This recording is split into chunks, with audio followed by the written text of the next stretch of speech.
As William Ruto continues to enjoy his lone holiday in Israel with his wife, back here at home, his MPs that he has selected to represent him in the bipartisan talks with Raila Odinga's team has shocked Kenyans with their new set of demands for the bipartisan talks that seem to have nothing to do with moving Kenya forward, but just getting more money for Ruto and his cronies. Now, before we even move forward, let's make it clear that Azimio team has flawed its demands. They are the same and they are for Kenyans as usual. Here they are. Cost of living, audit of the 2022 presidential elections results, restructuring and reconstitution of the Independent Electoral and Boundaries Commission, IEBC, and related matters. Those are the Azimio demands as read by the very brilliant Kwambua, the senator. But before we can even get into the nitty-gritty of what Raila exactly wants from these talks, what Kenyans want, let us now hear the ridiculous,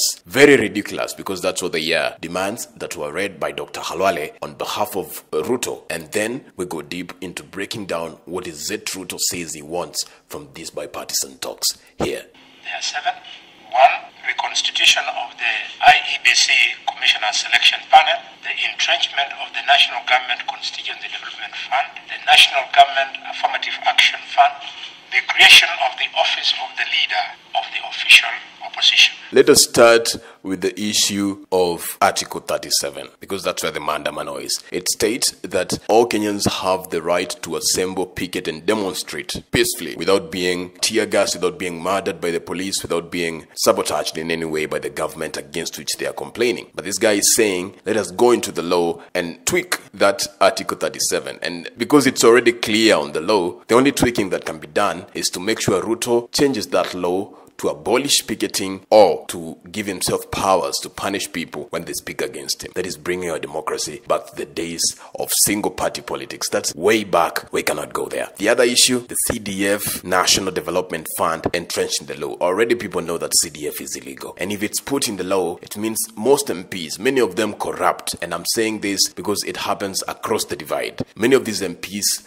will be happy with Ruto if they see us pushing for that in the bipartisan talks, even if this has nothing to do with these talks, because they know this money will come better and more than GAF money and the CDF money, which a lot of MPs are already embezzling. Once it's put in the law, then they'll be able to fight for it and maybe increase it. And now it will be like having put corruption in the national budget. Very smart. Now he's trying to entice the immoral, the corrupt side of the MPs in parliament so that they can turn against Baba, especially when it comes to the June vote on the new taxes that Ruto is counting on to help him defend his presidency in these hard times. Crazy stuff being played here. The other issue that this guy is raising is a question of office of the opposition. You know, if we establish the office of the opposition, then that means anyone who loses elections is likely to be enticed by the parks. And parks mean the opportunity to steal from government, do business, all those illegal stuff that people do in government. Once we have the office of the opposition, and in Ruto's dream, Raila retires in 27, then whoever replaces him as the main contender of elections, especially in that 27 election, is likely to be more enticed by the opposition's office and the money they are in and everything that Ruto is going to push to be put there, which is waste of public resources, so that he can prevent any serious opposition from government. Because if you're being paid by government, then you cannot oppose it. And that way, Ruto has smartly killed the opposition. If he decides to extend his term, if he decides to hand over the presidency to the very unable Gachagua, then no one will stop him, because the opposition guys will be sorted. And we're not going to address all these issues because most of them do not even meet the merit to be in the discussion. So all these are efforts to make sure in the future, and this guy's future is 2027, there will be no strong opposition when he plays the dirty games that are usually played by incumbents to remain in presidency.